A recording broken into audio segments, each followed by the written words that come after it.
O nosso consenso é garantir um desenvolvimento saudável das nossas crianças e adolescentes, todas elas, de modo que elas se desenvolvam de maneira saudável até a idade adulta e na idade adulta possam exercer suas liberdades individuais dentro da legalidade e com conhecimento. Então, esse eu acredito seja um consenso nosso aqui. Estamos todos em defesa disso. Mas eu quero parabenizar, sobretudo, a fala do Dr. Roberto Ticanuri pela honestidade dessa fala, pela coragem de quebrar o senso comum. E nessa casa, muitas vezes, a gente convida especialistas, pessoas que se dedicaram muito tempo a estudos, a trabalhos. A gente ouve essas pessoas e parece que a fala dessas pessoas não nos transforma. Depois de ouvi-las, a gente vai lá e reafirma nosso senso comum.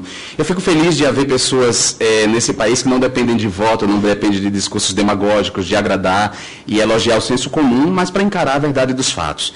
Então, você traz uma coisa... Posso chamar você, não posso?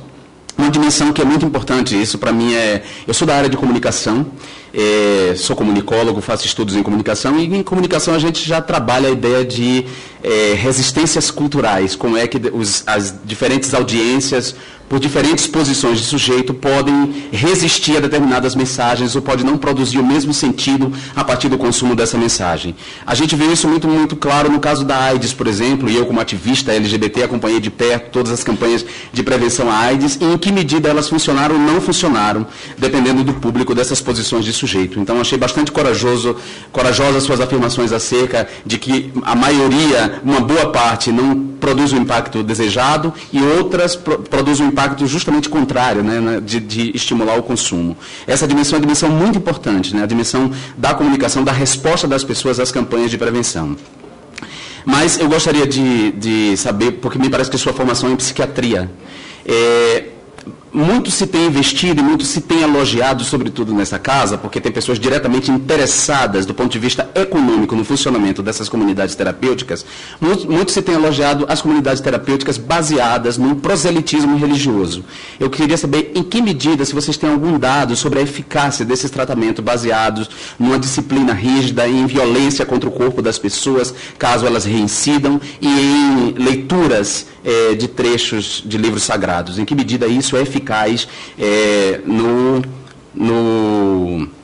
tratamento das pessoas que fazem uso abusivo de drogas lícitas e ilícitas. Acho fundamental que a gente parta dessa distinção de que as drogas não são lícitas e ilícitas por natureza. A ilicitude ou a licitude de uma droga depende de relações políticas, sobretudo. Uma droga entra no campo das drogas ilícitas a partir de um embate de forças aí políticas. A gente vê o caso, por exemplo, do álcool, que já foi formalmente proibido por uma política nos Estados Unidos, que produziu um estrago naquela sociedade e depois eles decidiram transformá-la numa droga lícita, porque viu que o caminho da ilicitude não era. Então, as drogas não são lícitas e ilícitas por natureza, isso é uma construção e um debate na sociedade.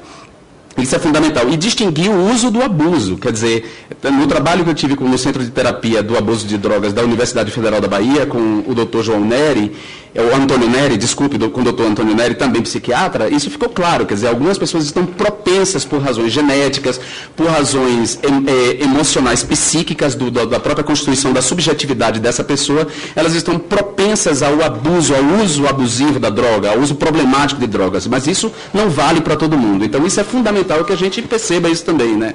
A gente não pode universalizar as afirmações acerca do uso da droga, porque nem todas as pessoas estão propensas a esse abuso. Do contrário, nessa casa, os deputados que fazem uso do álcool e não abuso do álcool, teriam que repensar o seu consumo, se fosse assim, se a gente consumisse necessariamente. Mas eu queria te fazer uma pergunta sobre o uso da Ritalina. A aplicação de Ritalina cada vez maior nas crianças, sob a desculpa do transtorno de déficit de atenção.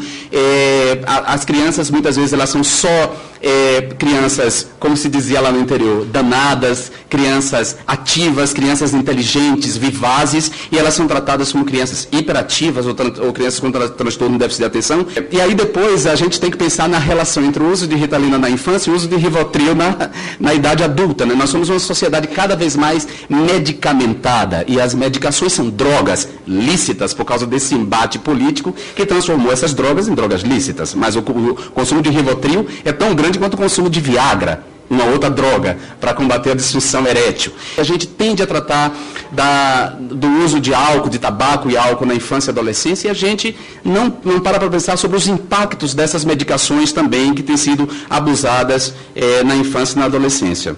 Está claro aí, tanto nos dados que você traz, quanto nos dados que o João traz, que o fato do tabaco ser uma droga legalizada permitiu que a gente regulamentasse o consumo de tabaco, a ponto da gente proibir campanha de tabaco na televisão, e isso é muito importante. Do Ministério da Saúde exigir à indústria do tabaco que ela coloque informações sobre o impacto do tabaco na saúde, né, na saúde individual e na saúde coletiva, e o resultado foi bem positivo.